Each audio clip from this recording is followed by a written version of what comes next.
हम बात कर रहे थे कलेक्शन फ्रेमवर्क की। कलेक्शन फ्रेमवर्क की ज़रूरत ही क्यों आन पड़ी, ये बताया था पहले। जबकि काम हमारा साधारणतः वेरिएबल से चल रहा था, वेरिएबल से काम चल रहा था ना। जैसे मेरे पास 100 स्टूडेंट हैं, स्ट्रिंग स्टूडेंट 1 इक्वल टू कुछ भी नाम डाल दो, इसका जो भी आप नाम डालना चाहते हो, ठीक।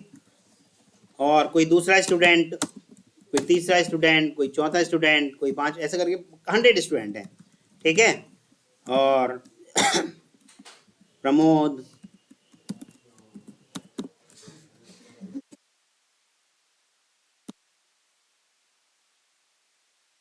ठीक।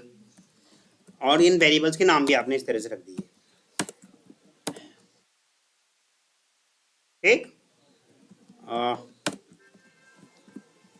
ठीक है।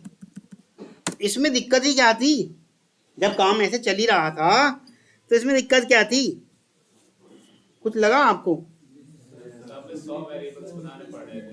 बस यही दिक्कत थी, मेमोरी भी ज्यादा ले रहा मेमोरी तो इनिशियलाइज भी करना पड़ रहा है। अच्छा अच्छा, मैं इन 100 के 100 स्टूडेंट की लिस्ट प्रिंट कराना चाहता हूँ, तो सबका वन बाय तो वन कैसे कराऊं? फॉर लूप की हेल्प से करा सकता हूँ क्या? नहीं, सब वेरिएबल का नाम लिखना पड़ेगा। सभी वेरिएबल का नाम लिखना पड़ेगा, प्रिंट प्रिंट करके लाइन ऑफ कोड बढ़ जाएगा। मैं इन सभी स्टूडेंट के नाम के आगे कहना चाहता हूँ कि भाई ईवीएस स्कूल के हैं ये, तो मैं जैसे Vinod, Amod EVS, Pramod EVS, Vinod EVS, ऐसा करना चाहता हूँ। तो किसी लूप की हेल्प से ऐसा किया जा सकता है क्या? नहीं किया जा सकता था।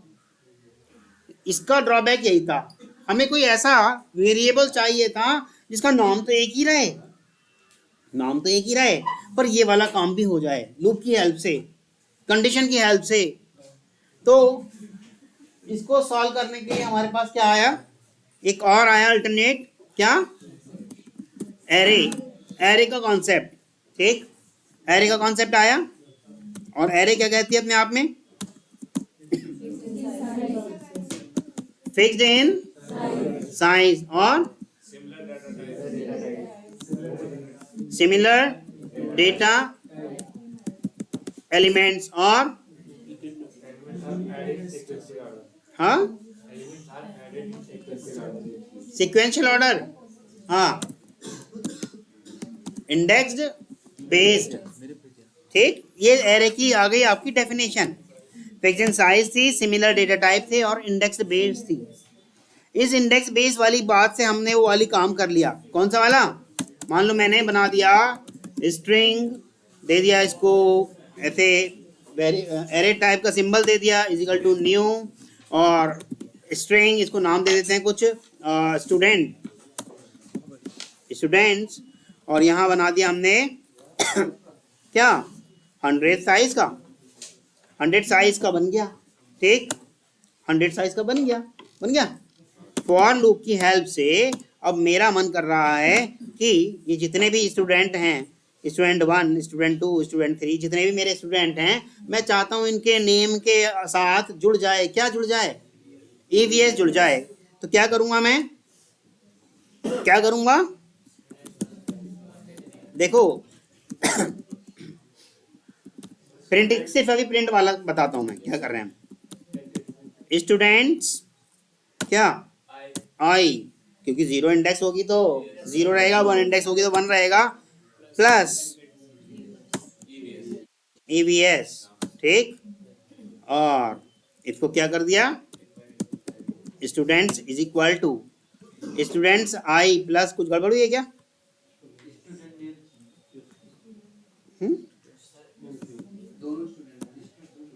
नहीं भाई,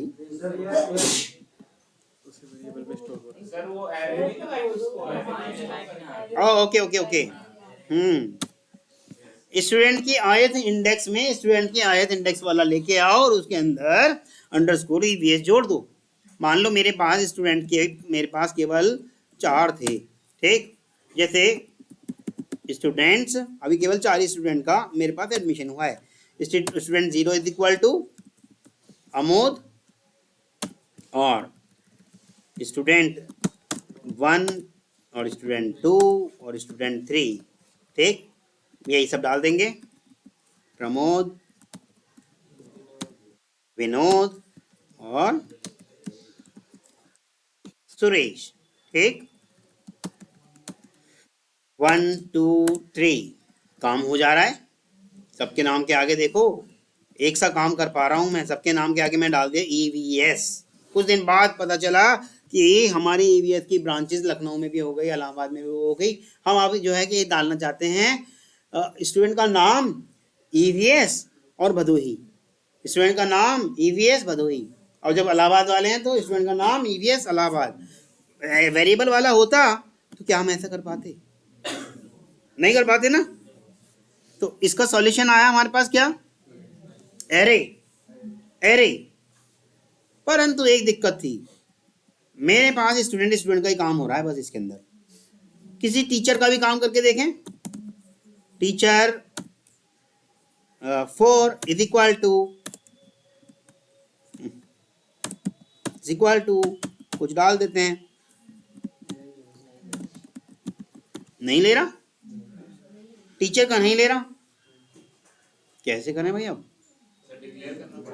एक और डिक्लेयर करना पड़ेगा, फिर एम्प्लॉय का एक और डिक्लेयर करना पड़ेगा, फिर स्टाफ का एक और डिक्लेयर करना पड़ेगा, फिर मैनेजमेंट का एक और डिक्लेयर करना पड़ेगा। ऐसे तो पता नहीं कितने डिक्लेयर करने पड़ेंगे। अगर मान लो भारत सरकार ने ऐसे वाला सॉफ्टवेयर बनवाया होता तो कितने वेरिएबल डिक्लेयर करने पड़ जाते आपको। तो वहाँ तो डिपार्टमेंट भी दुनिया जान के हैं। कोई फूड कॉर्पोरेशन है तो कोई रेलवे है तो कोई कोल इंडिया है, और बाकी ये लोग तो नवरत्न हैं। 9 कंपनियां तो यही हो गई। और बाकी अगर बांटोगे और इन 9 कंपनियों के अंदर भी जाओगे तो देखोगे इनके तो डिपार्टमेंट इतने सारे आ गए। कितने बनाने लगे आप ऐसे? तो क्या हुआ? ये वाली प्रॉब्लम थी, ये वाली सिमिलर डेटा एलिमेंट। इसके बाद सिमिलर डेटा एलिमेंट्स थे। ये प्रॉब्लम को ओवरकम करना था। इस प्रॉब्लम को ओवरकम करने के लिए, खत्म करने के लिए, ओवरकम से घबराओ मत, खत्म करना, इस प्रॉब्लम से निपटारा पाने के लिए, ठीक, क्या करा हमने? एक ऑब्जेक्ट टाइप की एरे बना ली।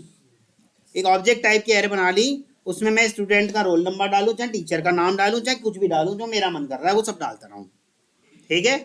एक ऑब्जेक्ट टाइप की एरे बनाई। देखो अभी मैं यहाँ पर कर रहा हूँ, स्टूडेंट्स के अंदर मैं कुछ न्यूमेरिक वैल्यू डालना चाह रहा था, परंतु वो मैं नहीं डाल पाऊंगा। क्यों? वो कहेगा कि टाइप मिसमैच, स्ट्रिंग टाइप की चीजें आप डालने की कोशिश कर रहे हो, क्या इंट डालने की कोशिश कर रहे हो। मैं यही चाह रहा था कि भैया कि कुछ रेट डाल देते हैं कि भाई इस बार बच्चों की फीस क्या आनी चाहिए इस स्टूडेंट की, तो 100 रुपये 50 पैसे में डालना चाह रहा था। ये भी नहीं लेगा, क्योंकि ये वाली लाइन प्रॉब्लम कर रही है इसको, ये वाली लाइन प्रॉब्लम कर रही है। Similar data elements.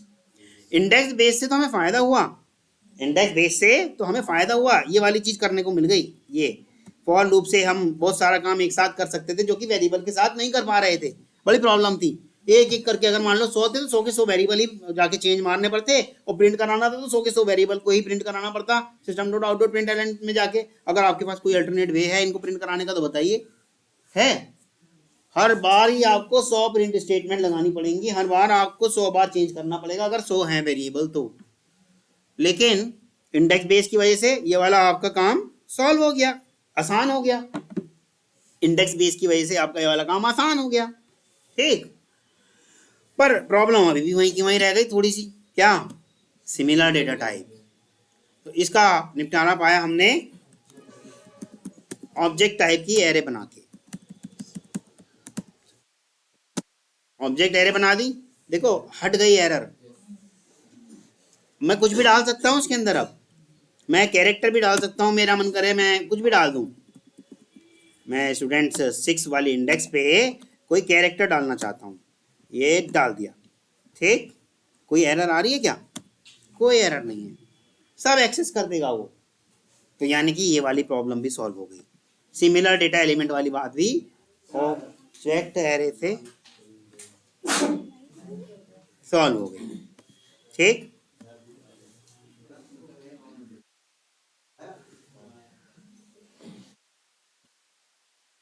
ठीक, तो हमारी प्रॉब्लम सॉल्व हुई कौन सी वाली? सिमिलर वाली। अरे तो हमारा एरे क्या था?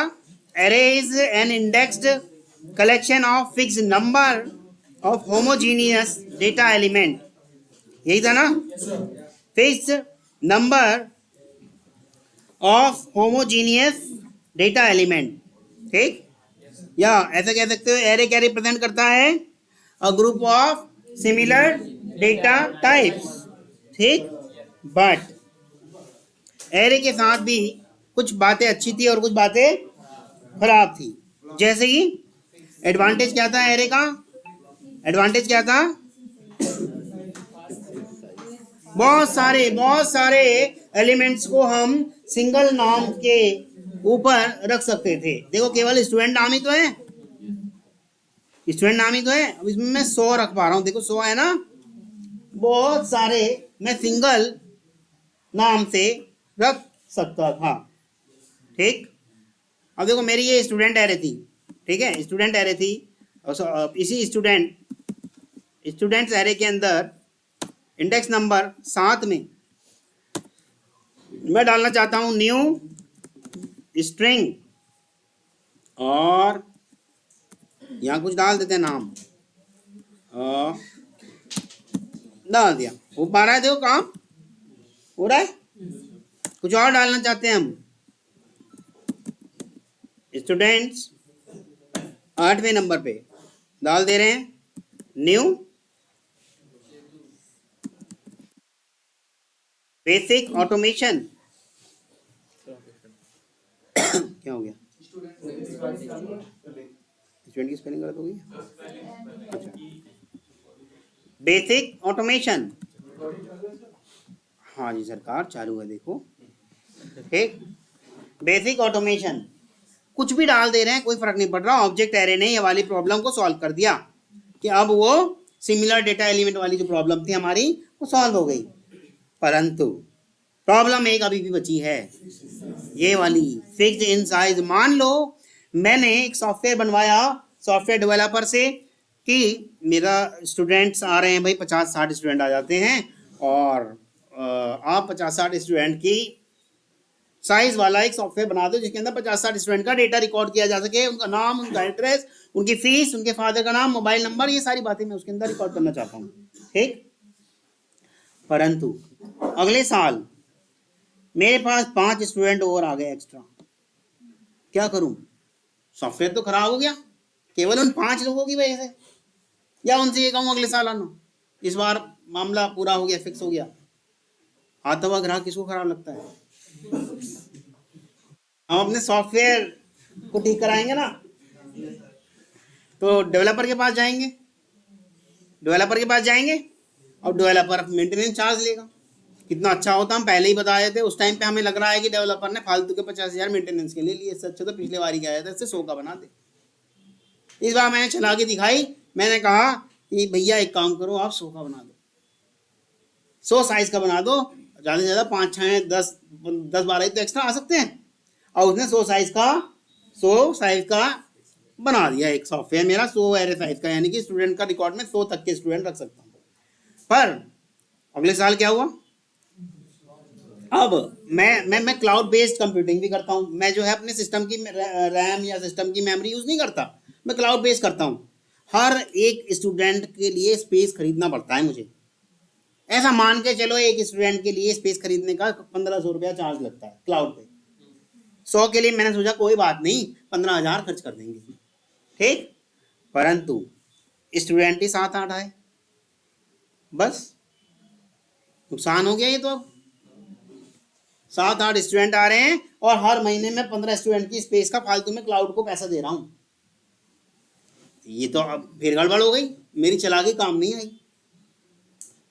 मेंटेनेंस का पैसा बचाना चाह रहा था, क्लाउड में जो स्पेस खरीदा वो पैसा लग गया फालतू में, है ना? तो प्रॉब्लम थी यही।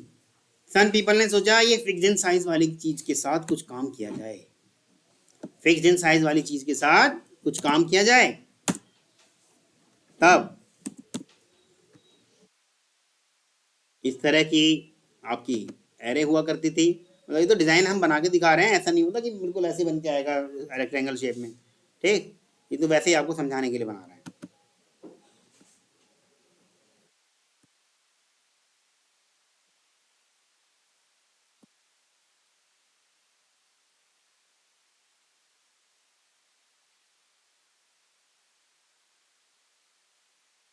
ये लो, बस बन गई, बहुत है।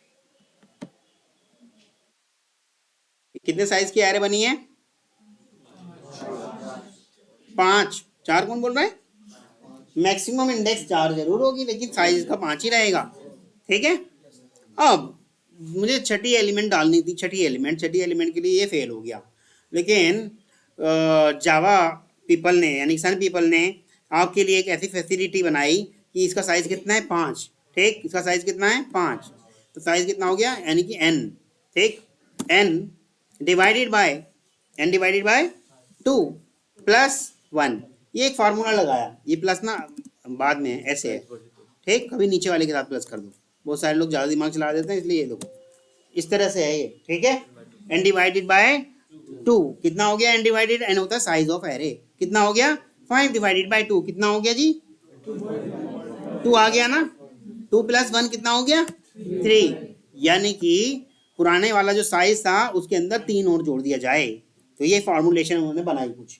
मेरा पुराना वाला साइज क्या था? 5 का था ना, 5 और 3 कितना हो जाएगा? 8 हो जाएगा, ठीक। ये फॉर्मुलेशन उन्होंने बनाई इस तरह से। अब ये क्या काम हुआ करेगा? 1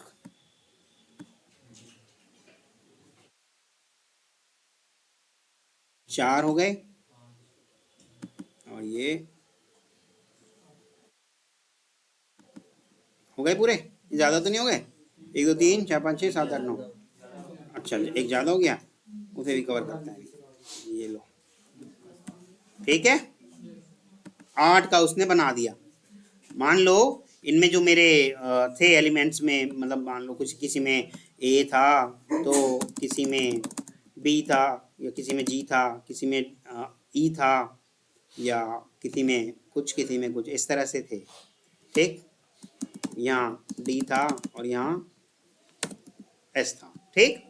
तो अब उसने ये पहले तो देखो क्या किया होगा, जैसे ही एक एंट्री नहीं आई मेरे पास K इसमें नहीं आ पाएगा, सिर्फ इस K की वजह से क्या क्या काम करना पड़ा इसको। इसने ये फार्मूला लगाया, इस फार्मूले के बिहाफ पे एक एरे बनाई, और ये सारे के सारे जितने भी हैं A से G तक के सारे के सारे इसने एक एक करके इसके अंदर कॉपी करे, A, ठीक।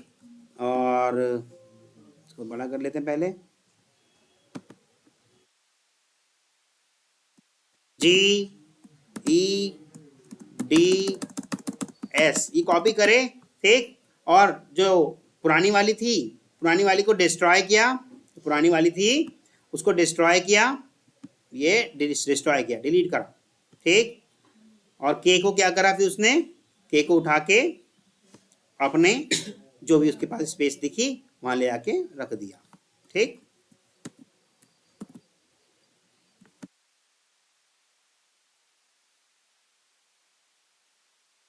K को उठा के उस लोकेशन पे रख दिया, ठीक है। इतना सारा काम करा, और इतने सारे काम को इन्होंने क्या कहा? कलेक्शन। इतने सारे काम को इन्होंने क्या कहा? कलेक्शन। कलेक्शन क्या है? देखो अपने आप ही फॉर्मूले के हिसाब से ग्रो हो गई, बढ़ गई, तो क्या है ये? ग्रोएबल इन नेचर, ग्रोएबल इन नेचर, ठीक। परंतु फायदा तो हुआ, ग्रोएबल इन नेचर चीज मिल तो गई, तो किसी ना किसी चीज के साथ कॉम्प्रोमाइज तो करना पड़ा होगा। क्या? किस चीज के साथ कॉम्प्रोमाइज करना पड़ा होगा? Performance, speed. इतना सारा काम करा, देखो पहले उसका फार्मूला लगाया, फिर एरे बनाई, फिर एलिमेंट कॉपी किए, पुरानी वाली को डिस्ट्रॉय किया, तब जा करके उसको जगह मिली। और यही अगर एरे होती तो वो तो आगे वाले इंडेक्स में जाके चुपचाप बैठ जाता। फास्ट था ना उसमें काम, इसके अंदर काम फास्ट नहीं है। स्पीड के देखो, कहीं ना कहीं अगर कुछ एडवांटेज मिल रहा होता है ना, तो कहीं ना कहीं कॉम्प्रोमाइज भी किया होगा जरूर। अगर कुछ एडवांटेज मिल रहा है किसी चीज का, तो कॉम्प्रोमाइज भी जरूर किया होगा, ऐसे नहीं फ्री में आपको एडवांटेज मिल जाएगा, ठीक। आपने लिबरल एजुकेशन की है, ज्यादातर स्टूडेंट ने लिबरल एजुकेशन समझते हो ना?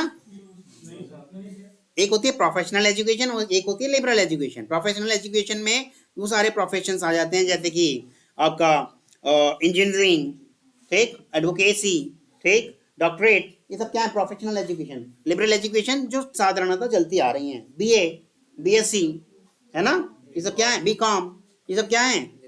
ये सब आपके लिबरल एजुकेशन है। आप सबने लिबरल एजुकेशन किया, लिबरल एजुकेशन में नॉर्मल खर्चा जो लगता है वो लगाया आपने, ठीक, वही 8 से 10 हज़ार रुपये फीस दी होगी साल की और अपना हो गया, ठीक। अब आप बीटेक वालों को बेवकूफ़ समझ रहे होंगे, बताओ कितना सारा पैसा खर्च करके इन्होंने एक डिग्री हासिल की, उससे अच्छा तो हम कितने महान हैं, है ना? हाँ, 2 महीने पगार उठा चुके। और क्या। तो परंतु कभी आपने सुना है कि ट्यूशन के नाम पर, ट्रेनिंग के नाम पर, ट्यूशन के नाम पर 55 हज़ार रुपये फीस दी जा रही है? तो कहीं ना कहीं आपका फायदा हो रहा है, तो कहीं ना कहीं नुकसान भी हो रहा है ना, किसी ना किसी चीज के साथ कॉम्प्रोमाइज भी करना पड़ रहा है। कभी जिंदगी में 9-9 घंटे बैठ के पढ़े हो? हालांकि भाग जाते हो आप बीच में से, ये मुझे मालूम है, कभी नहीं पढ़े, परंतु अब बैठ के पढ़ना पड़ रहा है, वो भी उस अवस्था में जिस अवस्था में पढ़ाई का बिल्कुल मन नहीं करता। बच्चे को तो माँ बाप का डर रहता है ना, कि आते ही रात को चांटे पड़ेंगे और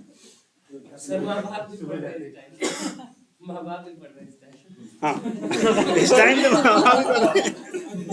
तो कहीं ना कहीं कॉम्प्रोमाइज हुआ ना, वही इसमें भी यस प्लीज प्लीज प्लीज, इसमें भी एक आपके साथ क्या हुआ, कुछ ना कुछ कॉम्प्रोमाइज करना पड़ा।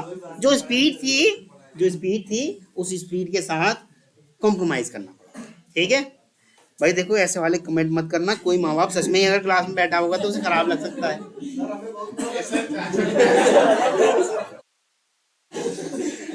ठीक है, तो ये वाली चीज का सॉल्यूशन आया हमारे पास, कलेक्शन, जो हमारे पास ग्रोएबल इन नेचर। जब कभी हम बात करते हैं ना ग्रोएबल इन नेचर, तो इसका मतलब मैं ग्रो की बात नहीं कर रहा, वो अपने अकॉर्डिंग साइज को कम भी कर सकता है और अपने अकॉर्डिंग साइज को बढ़ा भी सकता है, इसे कहते हैं हम ग्रोएबल इन नेचर। इलास्टिसिटी है उसके अंदर, इलास्टिसिटी समझते हो ना, इलास्टिक नाम सुना है, उसे खींच सकते हो वापिस भी आ सकता है उसी अवस्था में, रबर, इलास्टिसिटी है उसके अंदर, क्लियर।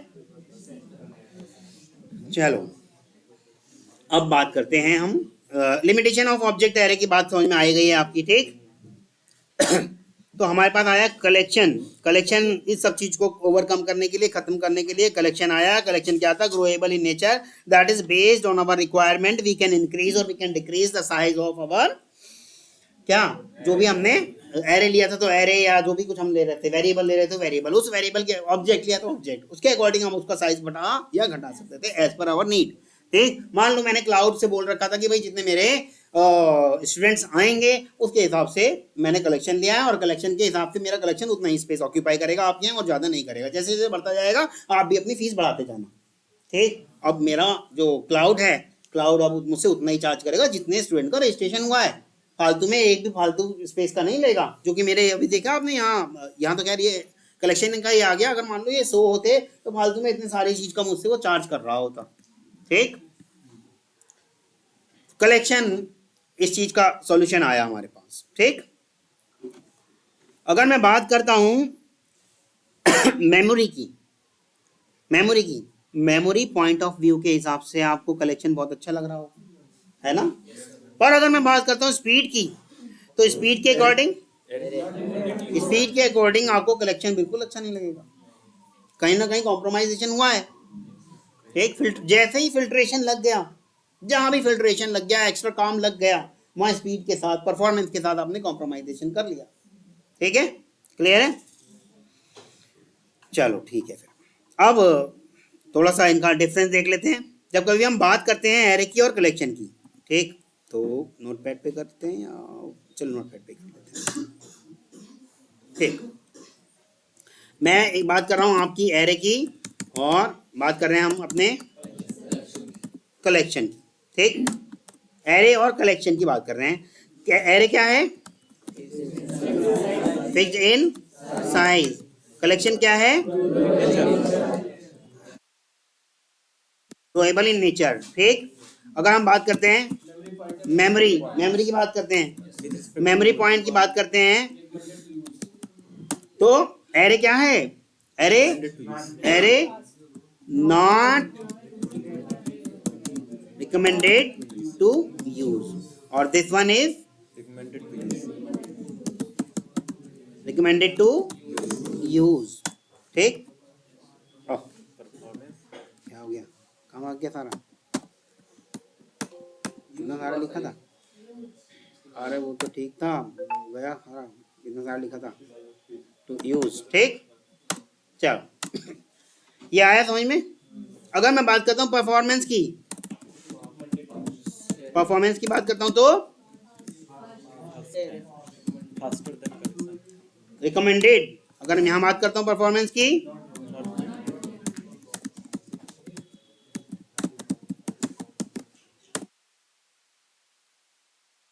ठीक है, बात करते हैं परफॉर्मेंस की तो एरे रिकमेंडेड टू यूज, क्योंकि वो क्या है, फास्ट है, इंडेक्स बेस है। अगर मैंने उससे कहा कि इंडेक्स नंबर 87 के बराबर में बस उससे नेक्स्ट वाले का रिकॉर्ड लेके आ जा, तुरंत लेके आ जाएगा, बस उससे एक जोड़ना है, बस ले आएगा। परंतु यही काम आपके कलेक्शन के अंदर नहीं है। कलेक्शन के अंदर आपको ट्रैवर्स करनी पड़ेगी वहां तक की, तब जाकर के आपको वो रिकॉर्ड मिलेगा। आपको वहां तक की ट्रैवर्स करनी पड़ेगी, तब जाकर के वो रिकॉर्ड मिलेगा। गेटिंग और नॉट? ठीक है, अब बात करते थे हम एरे के अंदर मेमोरी यानी कि रैम, रैम की बात कर रहे हैं हम। ठीक, जब कभी हम मेमोरी की बात करेंगे तो हम रैम की बात करेंगे, क्योंकि हमारी जो महंगी मेमोरी होती है, कॉस्टली मेमोरी होती है रैम। जब अभी से, जब मतलब शुरू से अब तक हम जावा की बात कर रहे हैं कि क्लास कितना टाइम लो, वो कितना बाइट लेती है, या आपके वेरिएबल्स के जो डेटा टाइप हैं उसके अकॉर्डिंग वो कितना साइज ले रहे हैं, कहाँ ले रहे होते हैं? मेमोरी मतलब हार्ड डिस्क में नहीं, रैम। ठीक, हम रैम की बात कर रहे हैं। ठीक, और जो हम बात करेंगे स्ट्रिंग कांस्टेंट पूल, ये सब रैम का गेम है ये सारा। ठीक है। अच्छा, ये क्या था? कैन होल्ड ओनली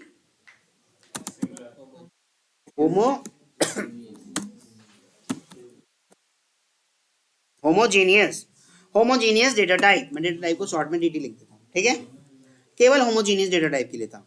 और ये क्या था? ये क्या था? होमोजीनियस प्लस हेट्रोजीनियस, दोनों तरह के डेटा टाइप को ये होल्ड कर लिया करता था। Homogeneous plus heterogeneous data type. ठीक है, क्लियर है? क्लियर है? अंडरलाइंग डेटा स्ट्रक्चर्स के अंदर नहीं था।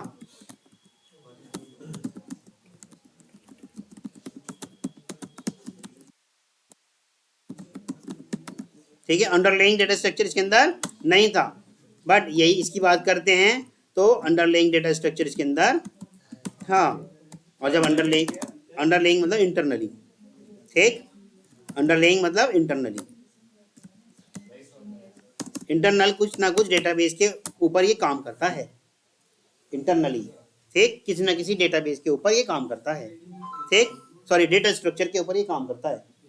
तो वो डेटा स्ट्रक्चर आपका कुछ भी हो सकता है, जैसे कि हैश, सॉरी क्या होता है वो, स्टैक क्या है? डेटा स्ट्रक्चर ही तो है। क्यू क्या है आपका? डेटा स्ट्रक्चर ही तो है आपका। लिंक्ड लिस्ट, ये क्या है? डेटा स्ट्रक्चर ही तो है। ठीक है, डबल लिंक लिस्ट, ये क्या है आपका? डेटा स्ट्रक्चर ही तो है। ठीक है, ये सब नहीं, सॉर्टेड मैप नहीं है डेटा स्ट्रक्चर, बस उसको रिप्रेजेंट करने का, रखने का एक तरीके को हम डेटा स्ट्रक्चर कहते हैं। ठीक, यहां तक क्लियर है?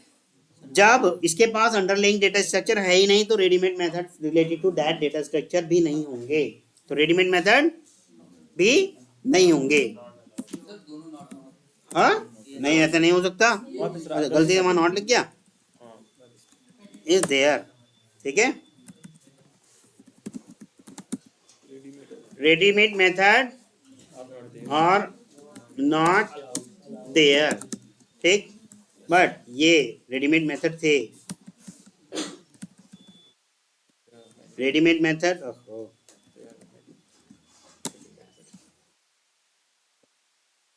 इधर रेडीमेड मेथड आर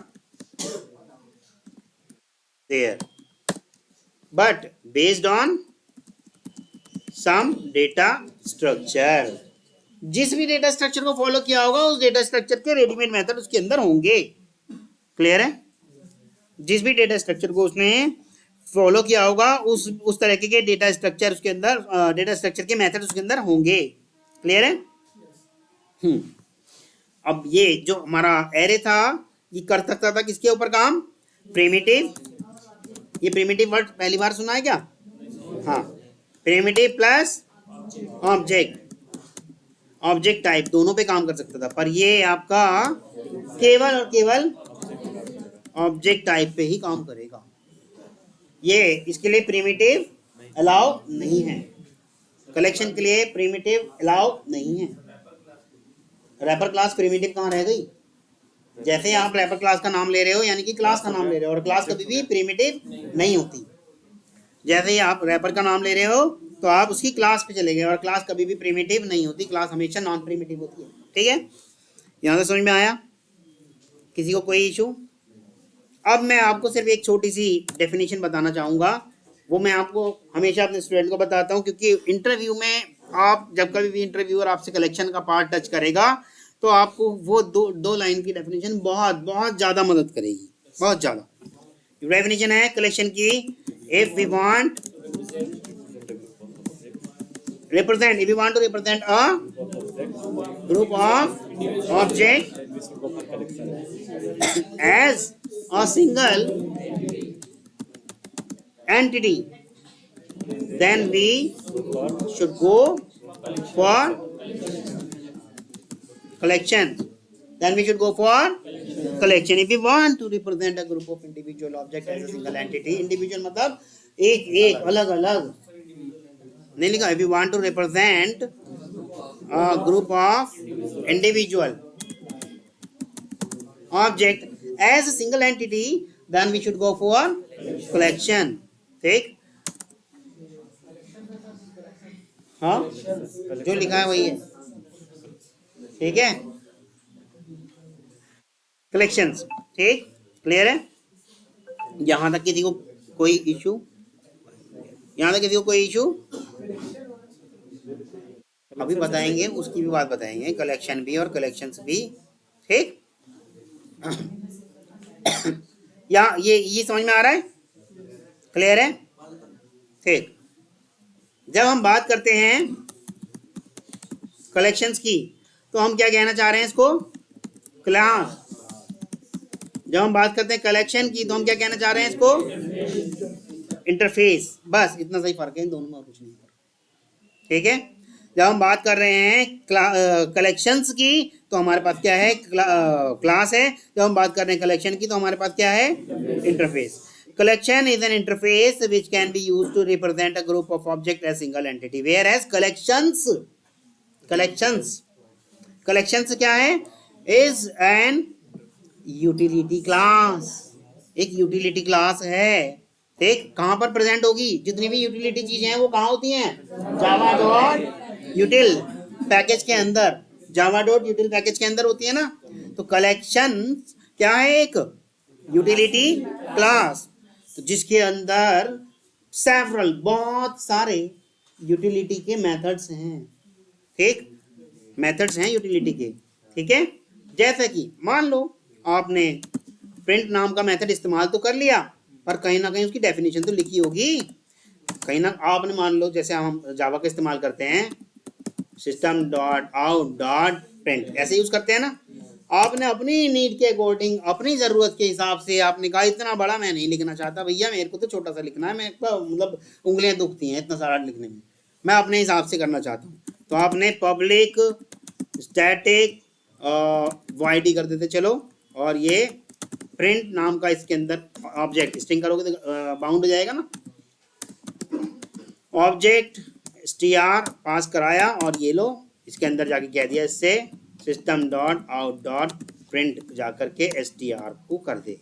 और अब मैं पूरा आज़ाद हूँ, ये स्टैटिक होने की वजह से अब मैं इतना सारा नहीं यूज करना चाह रहा। प्रिंट काम कर जाएगा या नहीं कर जाएगा? अपनी यूज के हिसाब से, अपनी सहूलियत के हिसाब से, अपनी ज़रूरत के हिसाब से जो मैंने बना दिया उसे हम कहते हैं क्या? यूटिलिटी। क्या कहते हैं उसे? Utility. Customize method.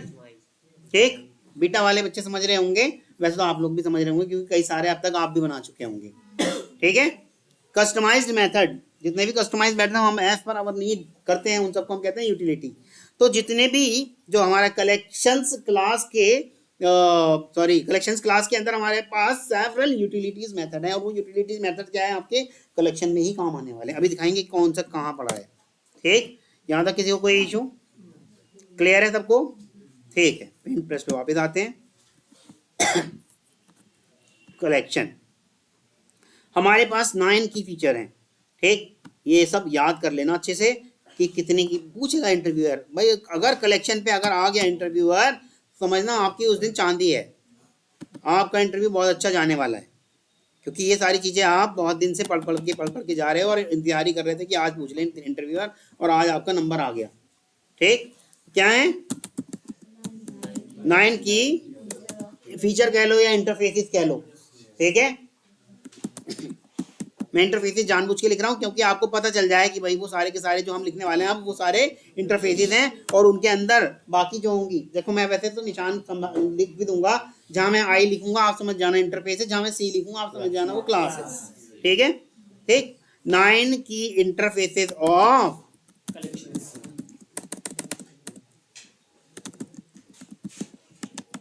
Collection framework. अब देखो यहाँ बात करिए कलेक्शन फ्रेमवर्क। ठीक, यहाँ बात करिए हमने कलेक्शन फ्रेमवर्क की, तो बनाते हैं 9 की फीचर क्या क्या है हमारे पास। नंबर 1 हमारे पास क्या है, बोल्ड हो गया। नंबर 1 हमारे पास क्या है, अपने आप में स्वयं कलेक्शन। दूसरा क्या है हमारे पास, लिस्ट। तीसरा क्या है हमारे पास, सेट। ठीक, चौथा है हमारे पास सॉर्टेड को कंप्लीट कर लो पहले, सॉर्टेड को, सॉर्टेड सेट। ये दोनों याद रख लो, सॉर्टेड और नेविगेबल जहां आएंगे वो मैप के साथ भी आएंगे। ठीक है, नेविगेबल सेट। ठीक है, not navigable, it is navigable. ठीक, नेविगेबल सेट, फिर क्यू, फिर क्या है हमारे पास, मैप, फिर क्या है हमारे पास, सॉर्टेड मैप, फिर क्या है हमारे पास लास्ट वन। जब सॉर्टेड आया तो नेविगेबल भी आएगा ही आएगा। ठीक, नेविगेबल मैप। ये 9 की इंटरफेसेस हैं, 9 की फीचर्स हैं कलेक्शन फ्रेमवर्क की, कलेक्शन फ्रेमवर्क की। ठीक, क्या क्या हो गई सारी की सारी, वही क्या हो, एक कहाँ गया,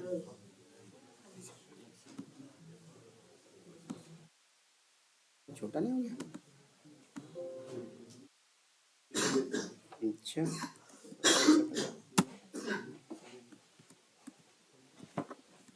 आ गया, ओहो गया, कंट्रोल वाई तो कर रहा हूँ, नहीं हो रहा, जेड से तो ये भी जा रहा है वापस के पीछे। चलो समझ में आ गई ना 9 की फीचर क्या है हमारे पास। भाई कलेक्शन इटसेल्फ, लिस्ट है, फिर सेट है, सॉर्टेड सेट है, नेविगेबल सेट है, क्यू है, और मैप है, सॉर्टेड मैप है, और नेविगेबल मैप है। ये 9 की इंटरफेसेस हैं, ये 9 की फीचर्स हैं आपकी कलेक्शन की। ठीक, ये 9 की फीचर्स हैं हमारी कलेक्शन की। ठीक, अब बात करते हैं हम सबसे पहली की फीचर की, कलेक्शन की। ठीक, बात कर रहे हैं हम सबसे पहले की फीचर की, कलेक्शन की। कलेक्शन के अंदर बहुत सारे आपके इम्प्लीमेंटेड मेथड्स हैं। वो सारे के सारे इम्प्लीमेंटेड मेथड्स इन 9 की फीचर, सॉरी अब तो कलेक्शन अपने आप ही इस्तेमाल हो रहा है, इन 8 की फीचर्स के अंदर, बाकी की जो 8 बची हैं उन सब के अंदर इस्तेमाल होने वाले हैं। हाँ, और सबके अपने अपने कुछ एक्स्ट्रा भी होंगे, ये वाले तो होंगे ही होंगे, और बाकी सबके अपने अपने एक्स्ट्रा भी होंगे। ठीक, हाँ क्यों नहीं होगा, नहीं है चाइल्ड, लेकिन एक मिनट, कलेक्शन, हाँ मैप के अंदर नहीं होगा भाई, हाँ मैप के अंदर नहीं होगा, मैप के अंदर की और वैल्यू वाला कॉन्सेप्ट आ गया था। ठीक, मैप के अंदर इसका कोई मेथड इस्तेमाल नहीं हो रहा होगा, और क्योंकि डायरेक्ट चाइल्ड उसका वो है नहीं, कलेक्शन फ्रेमवर्क का पार्ट है, और कलेक्शन फ्रेमवर्क के अंदर हमारे पास कोई मेथड नहीं है। हाँ बिल्कुल सही बात है, मैप के अंदर एक भी मेथड ऐसा नहीं है, ठीक है। चलो आगे बढ़ते हैं।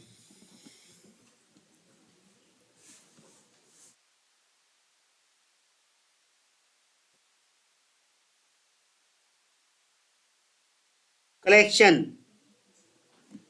कलेक्शन वही क्या करेंगे, वही डेफिनेशन ऑलरेडी रटाई से आपको बोल देनी है, वही कि if we want to represent a group of individual object as a single entity then we should go for collection.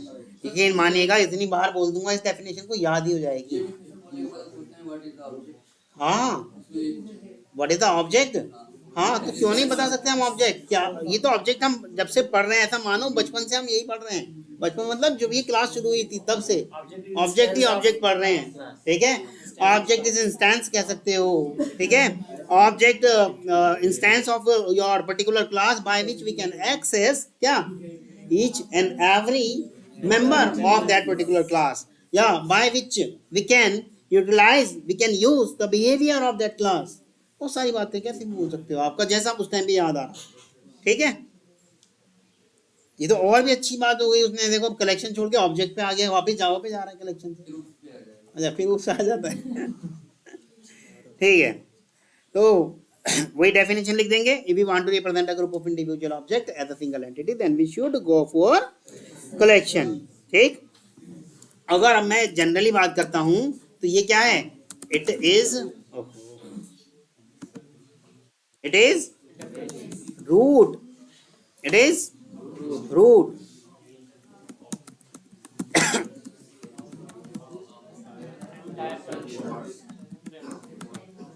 Root interface of entire collection interface, clear है। अगर हम बात करते हैं इसकी तो ये क्या कह रहा है इसको, it is root interface of collection framework, clear है, ठीक। इसकी कलेक्शन की कोई भी ऐसी क्लास नहीं है जो डायरेक्ट इसके मेथड को इंप्लीमेंट कर सकती हो, एक भी ऐसी क्लास अभी तक नहीं आई इसके अंडर में डायरेक्ट, क्योंकि ये क्या है, अच्छा मैंने लिखा नहीं ना अभी, ये क्या है, इंटरफेस। अभी तक कोई भी डायरेक्ट क्लास हमारे पास ऐसी है नहीं जो इसके मेथड को इंप्लीमेंट कर सकती हो, यानी कि बीच में कोई ना कोई मीडिएटर होगा, बीच में कोई ना कोई मीडिएटर जरूर होगा, क्लियर है। चलो ठीक है, क्या हुआ,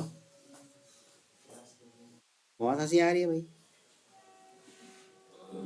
लिस्ट बस थोड़ा सा चेंज होगा इसकी डेफिनेशन में, कुछ ज्यादा खास चेंज नहीं है, डेफिनेशन वही रहेगी जैसे अभी हमने आपको पढ़वाई थी। क्या थी definition,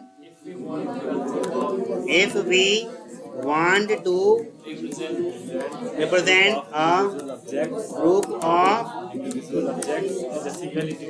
individual object as a single entity where duplicacy is allowed and insertion order must be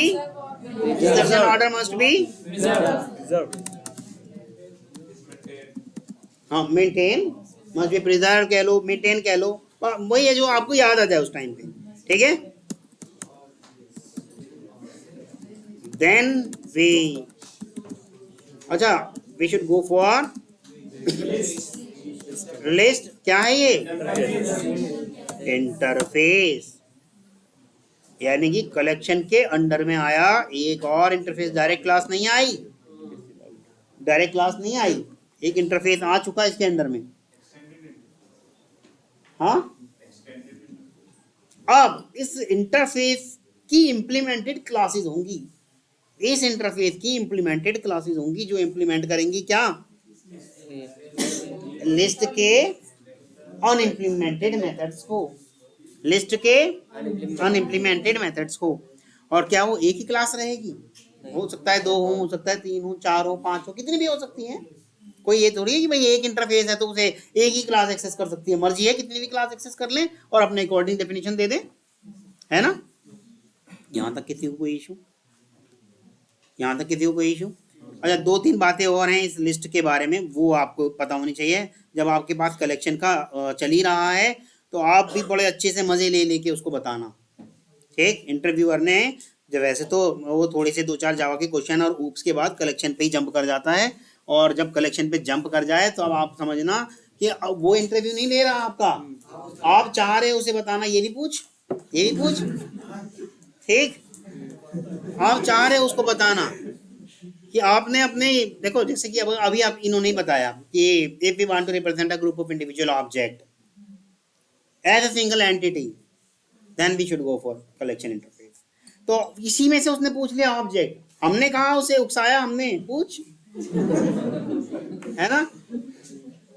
तो इंटरव्यूअर का माइंड सेट हम सेट करते हैं, भाई क्या पूछने वाला, वो पूछने वाला होगा कुछ, किसी एक ऐसे शब्द पे रुक जाओ या किसी एक ऐसे शब्द को एम्फेसिस जोर दे दो जो उसके दिमाग में घुस जाए, अच्छा ये वाली बात को बोल रहा था ये, पूछता हूँ चलो इससे।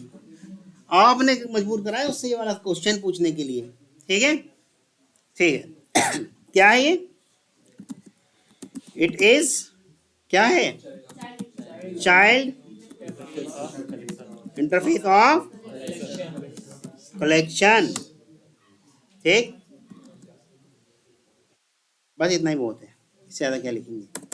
इसके बाद बहुत सारे इसके मेथड हैं, वो हम मेथड लिखते वक्त कर लेंगे, अभी इससे फिलहाल इतना ही करते हैं। It is child interface of collection, ठीक। चलो, अब हैं क्या क्या हमारे पास लिस्ट के अंदर। एक काम करते हैं, ये सारी बातें मिटा देते हैं ताकि जगह बन जाए थोड़ी सी।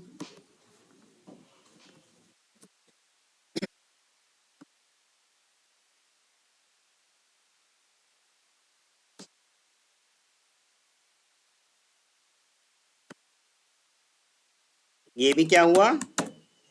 इंटरफेस। अब इसके अंडर में आते हैं, ठीक। लिस्ट इंटरफेस के अंडर में आती है हमारे पास, कुछ कुछ आती होंगी क्लासेस जिसने इसके मेथड्स को इम्प्लीमेंट किया होगा, ठीक।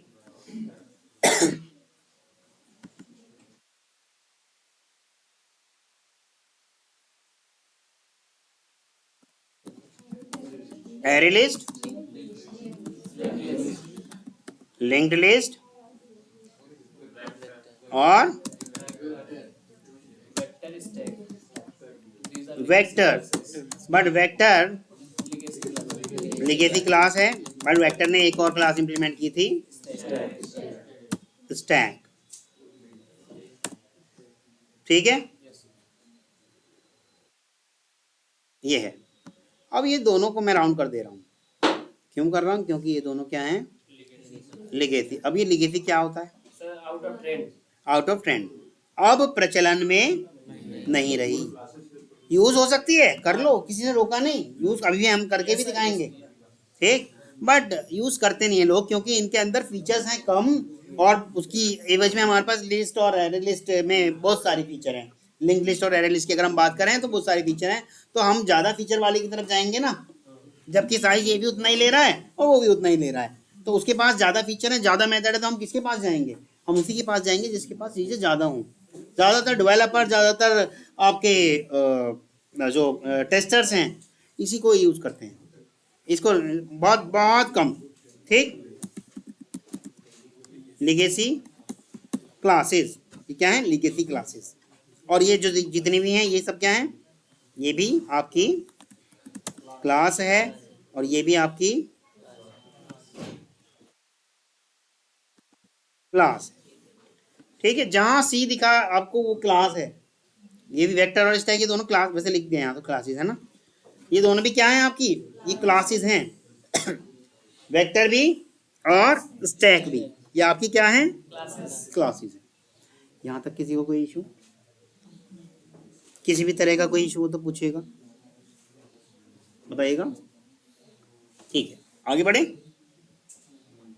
यहाँ तक आपकी लिस्ट की कहानी खत्म। इसके मेथड्स होंगे बहुत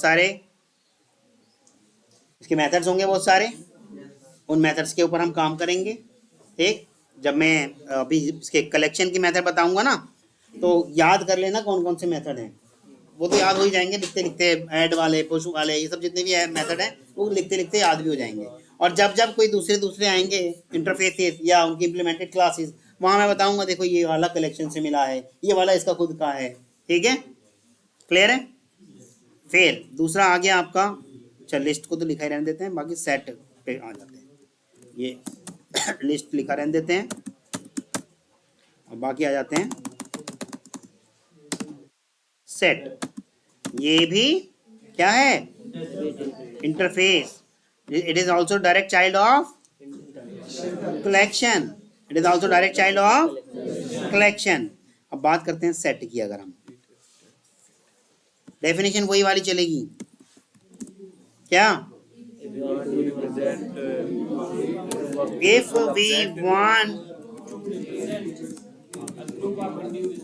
want to represent if we want to represent a group of individual objects, represent a group of individual object where duplicacy is not allowed. individual object as a single entity where, very good, duplicacy is not allowed That must not be preserved. and Insertion order is not preserved. insertion order is not preserved या maintained, then we should go for Set.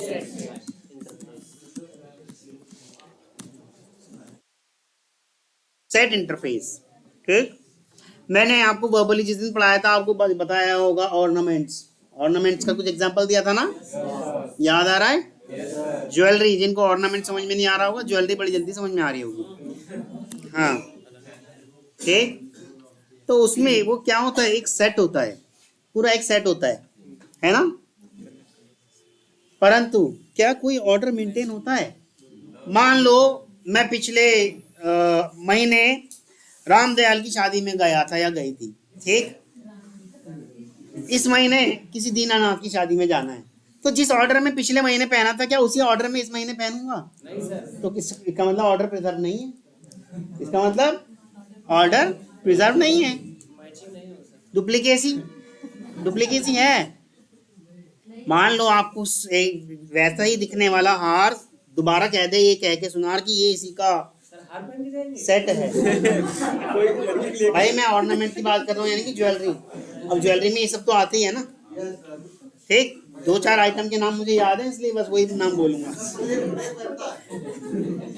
ठीक है। तो लेकिन आप जिद पे अड़ जाओगे कि भैया ये तो सेट लग नहीं रहा, ये तो इसी के जैसा सा लग रहा है, पर एक बार ज्वेलर ये कह दे ये फ्री है, आप मान लोगे ये तो सेट है ना, लेकिन वो सेट नहीं है, वो डुप्लीकेसी है। और डुप्लीकेसी आप अलाउ भी नहीं होने दोगे कभी। एक जैसा दिखने वाला वस्त्र आप नहीं खरीदोगे, एक जैसी दिखने वाली घड़ी आप नहीं खरीदोगे, एक जैसे दिखने वाले जूते आप नहीं खरीदोगे, है ना। ठीक है, सारी मिटा देते हैं, आगे बढ़ते हैं। इसके अंदर क्या क्या है, ठीक,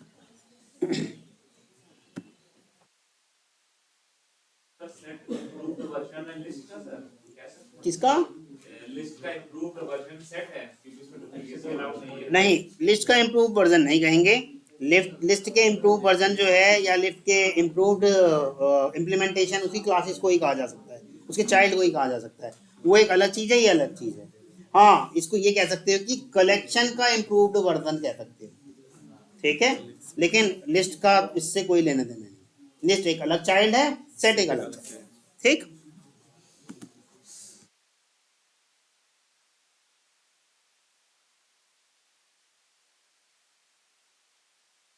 बात करते हैं अब सेट की।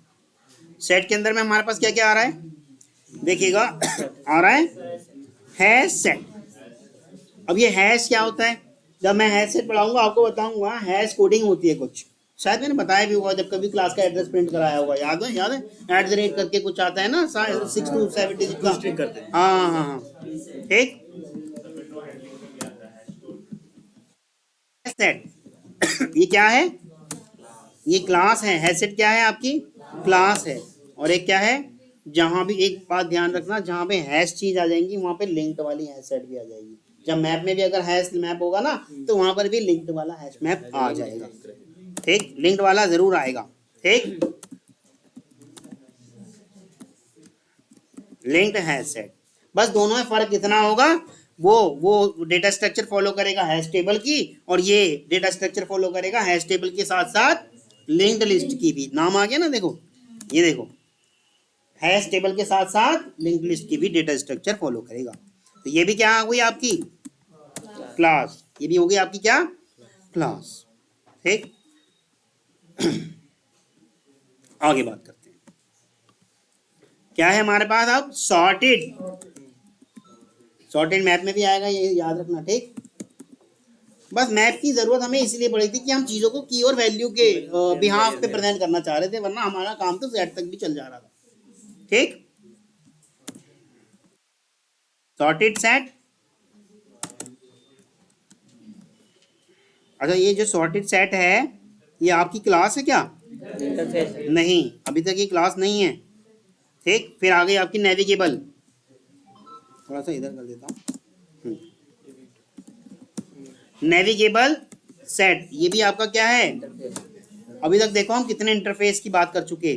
कलेक्शन अपने आप में एक, लिस्ट अपने आप में दूसरा, और सेट अपने आप में तीसरा, सॉर्टेड सेट अपने आप में चौथा, और नेविगेबल सेट अपने आप में पांचवा। अभी तक हम 9 में से 5 तक की बात कर चुके हैं ना, 4 बचे, अभी 4 की भी बात करेंगे। 9 में से अभी तक हम कितने बात कर चुके? 5 तक की हम बात कर चुके। अच्छा ये क्या गया, कहाँ गया, ये रहा।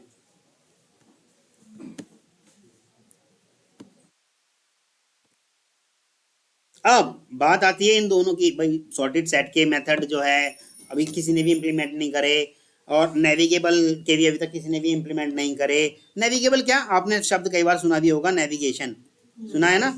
नेविगेशन मतलब मैप जब देखते हैं, नेविगेशन मतलब जिसके, हाँ हाँ हाँ हाँ, दिशा निर्देश।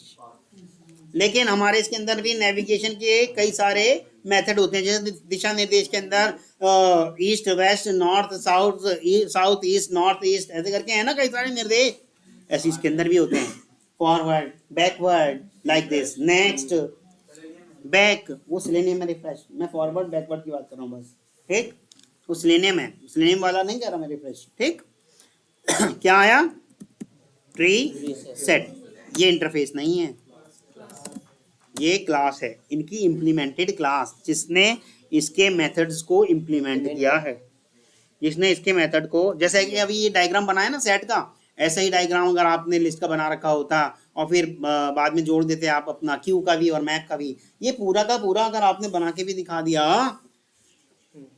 सच में अगर एक्सप्लेन बहुत अच्छे से कर दिया, तो यकीन मानना इंटरव्यूअर आपका इम्प्रेस हो चुका आपसे। आपसे उसने पूछा था छोटा सा, आपने पूरा उसको एक्सप्लेन करके डायग्राम, अगर मान लो कभी भी फेस टू फेस इंटरव्यू हो जाता है और उसने आपको देते हैं हमेशा प्लेन पेपर और पेन देते हैं, ये बना के समझा दिया, कलेक्शन में अब कुछ बचा ही नहीं। ठीक, कलेक्शन में अब कुछ बचा ही नहीं। इंटरव्यूअर भी टक्कर, देखो दो ही बातें हो सकती हैं, एक तो इंटरव्यूअर बहुत ज्यादा आपसे क्या हो जाएगा, इंप्रेस हो जाएगा, खुश हो जाएगा, वाह भाई कितना बढ़िया लड़का आया, और दूसरा क्या हो सकता है, वो चिढ़ भी सकता है ना, कि यार इसे तो बहुत सारी बातें बताएं, अभी तक तो मेरी चलती थी यहाँ पर। ऐसे लेकिन बहुत कम होंगे। ठीक, क्योंकि जब आपका कोई इंटरव्यू लेता है, ऐसा पता है कौन चिढ़ सकता है, हमेशा ऐसे केसेस में वो चिढ़ सकते हैं जिसने बहुत आधा अधूरा ज्ञान प्राप्त करके, मैनुअल टेस्टिंग में था, आधा अधूरा ज्ञान प्राप्त करके ऑटोमेशन की तरफ आ गया और वाहवाही लूटना शुरू कर दी। ठीक, पर अब आप इंटरव्यू देने पहुंच गए जैसे ही, तब उसको खतरा लग रहा है अपने आप के अस्तित्व। अब तक तो वाहवाही होती थी, अब क्या होगा, पर ज्यादातर यही होगा आपके साथ कि आपका इंटरव्यू हमेशा टेक्निकल बंदा ही लेगा। ठीक, आपकी टीम के लीड्स और रिपोर्टिंग मैनेजर्स सब जानते हैं कि किसकी किसके साथ सेटिंग करनी है भैया इंटरव्यू दिलवाने के लिए। वो तो एक मजबूरी होती है, कभी कभी मैनुअल टेस्टर ले लेता है आपका इंटरव्यू, वो एक मजबूरी होती है जब है ही नहीं, वो छुट्टी पे गया है और अर्जेंटली किसी को हायर भी करना है, ये तब की बातें होती है। अच्छा, कभी कभी ऐसे में बहुत फायदा भी हो जाता है। उसे पता ही नहीं होता, वो नेट से ढूंढ ढांड के 10-15 क्वेश्चन पूछ लेता है, बताना एक्सपाथ क्या होता है, रिलेटिव एक्सपाथ क्या होता है, डबल स्लैश और सिंगल स्लैश में ऐसे वाले क्वेश्चन ही पूछ लेते हैं। मतलब आपको लगता है वाह कितना बड़ा इंटरव्यू हो रहा है यार, देखो कितनी आसान आसान बातें पूछ रहा है, और ऐसे वाले इंटरव्यू में आपको सिलेक्शन हो ही जाता है। ठीक है, पर कभी कभी दुर्भाग्य होता है, अगले दिन ही वो टेस्टर आ गया, वो कहता है फिर आपका एक और राउंड रखा जा रहा है। ठीक है, यहाँ तक किसी को कोई इशू क्लियर है? सॉर्टेड सेट तक बात समझ में आ रही है सेट सॉर्टेड सेट कौन है? एक minute. We want to save data or we want to represent data based on some sorting order. Based on some sorting order. Then we should go for sorted set. If we want to represent a group of individual objects as a single entity and we want to use some navigable method. We want to use some navigable method. Then we should go for navigable set. ठीक, तो इन दोनों की भी definition वही है। ठीक, इन दोनों। अच्छा, आप ये सोच रहे होंगे कि इनकी डेफिनेशन तो दे नहीं रहा है हैश सेट की और लिंक्ड हैश सेट की, इनकी दी है, तो दिमाग में आया नहीं आपके कुछ? वही तो इंटरफेस है जिनकी देनी है भाई। 9 की फीचर्स में तो वही आ रहे हैं ना, 9 की फीचर्स में तो वही आ रहे हैं। ये तो इम्प्लीमेंटेड क्लास है उनकी। अब इम्प्लीमेंटेड क्लास की क्या डेफिनेशन दूं जो उसी की डेफिनेशन को फॉलो करके इम्प्लीमेंट कर रहा है। ठीक, क्लियर है? डेफिनेशन तो उसकी दी जाएगी जो नया आया है एकदम। ठीक, समझ में आया? अभी तक कितने हो गए हमारे पास? देखें, 5 हो चुके, बचे कितने? 4 बचे। ठीक, देखें कितनी देर की रिकॉर्ड हो गई। रखें यहीं तक? ठीक है, कल इसको कवर करते हैं और इसके मेथड्स भी कवर करेंगे। ठीक, ठीक है, हाँ मतलब परसों हम बच्चों